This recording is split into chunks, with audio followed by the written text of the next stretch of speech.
To whom do we owe our religious tradition?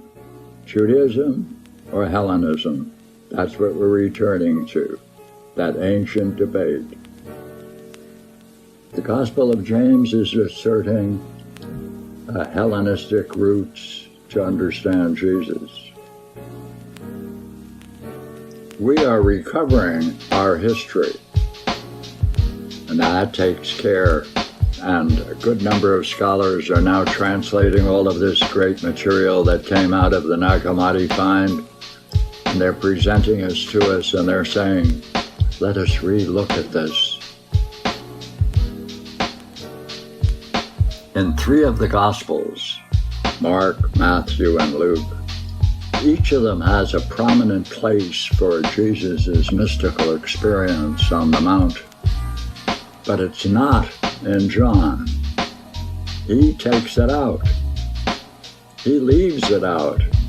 And in the first opening 24 lines of John, he makes the point that we must go to belief, not experience. That one must anchor one's thought in the belief of Jesus, not in that experience, and therefore he excludes it in his gospel. Yes, what is the role of the brilliant light of being? Paul said, hey, it's not by works, it's only by faith. Oh, what happens to experience? Goodbye. Paul wants to say it's only in belief. There is no way of verifying what Paul claims is the essential part of Christianity. You are not going to find any of those elements in the Gospel of Mark.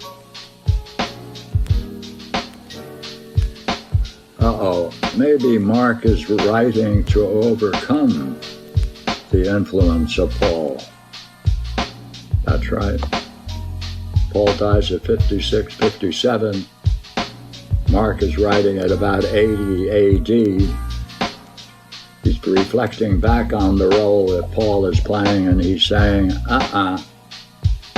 And therefore Mark ends officially.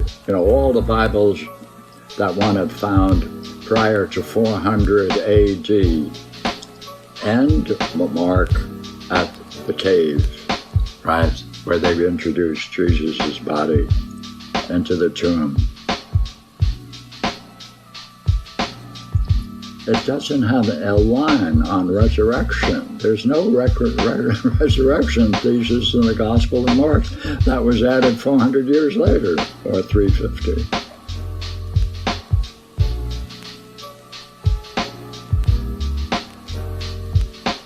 See, in the early part, for the first 8 or 9 chapters in the Gospel of Mark, the role is not belief. It has no role. It's understanding. It shifts after 9 because he's going to follow Elijah's teachings.